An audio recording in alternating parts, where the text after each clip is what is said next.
Hello दोस्तों, नमस्कार। स्वागत है आपका मेरी एक और नई वीडियो में। आज की कहानी है लड्डू गोपाल और उनकी पागल भगत की।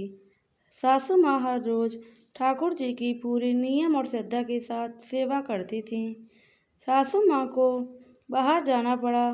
सासू माँ ने विचार किया कि ठाकुर जी को साथ ले जाने से रास्ते में उनकी सेवा पूजा नियम से नहीं हो सकेगी। सासू माँ ने विचार किया कि ठाकुर जी की सेवा का कार्य अब बहू को देना पड़ेगा, लेकिन बहू को तो कोई अक्ल है ही नहीं कि ठाकुर जी की सेवा कैसे करनी है। सासू माँ ने बहू को बुलाया और समझाया कि ठाकुर जी की सेवा कैसे करनी है, कैसे ठाकुर जी को लाड़ लड़ाना है।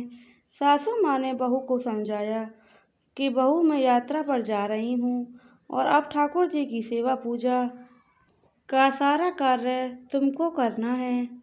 सासू माँ ने बहू को समझाया, देख, ऐसे 3 बार घंटी बजाकर सुबह ठाकुर जी को जगाना है, फिर ठाकुर जी को मंगल भोग कराना है, फिर ठाकुर जी को स्नान करवाना, ठाकुर जी को कपड़े पहनाना, फिर ठाकुर जी का श्रृंगार करना और फिर ठाकुर जी को दर्पण दिखाना। दर्पण में ठाकुर जी का हंसता हुआ मुख देखना, बाद में ठाकुर जी राजभोग लगाना। इस तरह सासू माँ बहू को सारे सेवा नियम समझाकर यात्रा पर चली गईं और बहू ने ठाकुर जी की सेवा कार्य उसी प्रकार किया जैसा सासू माँ ने समझाया था।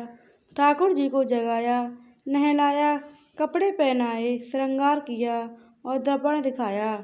सासू माँ ने कहा था कि दर्पण में ठाकुर जी का हंसता हुआ चेहरा देखकर ही राजभोग लगाना। दर्पण में ठाकुर जी का हंसता हुआ मुख न देखकर बहू को बड़ा आश्चर्य हुआ। बहू ने विचार किया, शायद मुझसे सेवा में कोई गलती हो गई है, तभी दर्पण में ठाकुर जी का हंसता हुआ मुख नहीं दिख रहा। बहू ने फिर से ठाकुर जी को नहलाया, श्रृंगार किया, दर्पण दिखाया, लेकिन ठाकुर जी का हंसता हुआ मुख नहीं दिखा। बहू ने फिर विचार किया कि शायद फिर से कुछ गलती हो गई।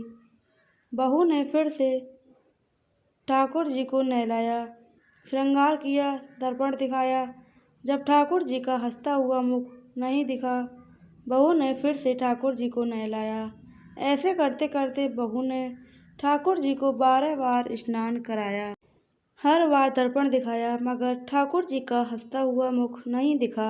अब बहू ने 13वीं बार फिर से ठाकुर जी को नहलाने की तैयारी की। जब ठाकुर जी ने विचार किया कि जो इसको हंसता हुआ मुख नहीं दिखा तो ये तो आज पूरा दिन नहलाती रहेगी। अब बहू ने ठाकुर जी को नहलाया, कपड़े पहनाए, श्रृंगार किया और दर्पण दिखाया। अब बहू ने जैसे ही ठाकुर जी को दर्पण दिखाया तो ठाकुर जी अपनी मनमोहिनी मंद मंद मुस्कान से हंसे। बहू को संतोष हुआ कि अब ठाकुर जी ने मेरी सेवा स्वीकार करी। अब यह रोज का नियम बन गया। ठाकुर जी रोज हंसते।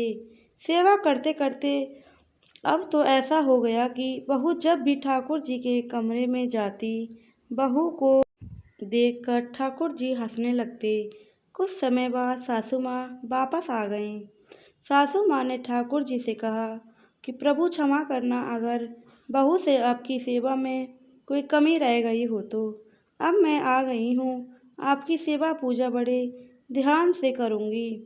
तभी सासू माँ ने देखा कि ठाकुर जी हंसे और बोले कि मैया, आपकी सेवा भाव में कोई कमी नहीं है, आप बहुत सुंदर सेवा करती हैं, लेकिन मैया, दर्पण दिखाने की सेवा तो आपकी बहू से ही करवानी है। इस बहाने से मैं हंस लेता हूँ। प्लीज़ दोस्तों, लड्डू गोपाल की कहानी आपको कैसी लगी कमेंट करके ज़रूर बताना। वीडियो अच्छी लगी हो तो चैनल को सब्सक्राइब करो, वीडियो को लाइक करो, कमेंट करो, शेयर करना बिल्कुल ना भूलें। बेल आइकन को प्रेस करो जिससे आगे आने वाली वीडियो की नोटिफिकेशन सबसे पहले आप तक पहुँचे। मिलते हैं आपको आगे आने वाली नई एक और वीडियो में। जय श्री राम, राधे राधे, जय श्री कृष्णा। बोलो लड्डू गोपाल की जय।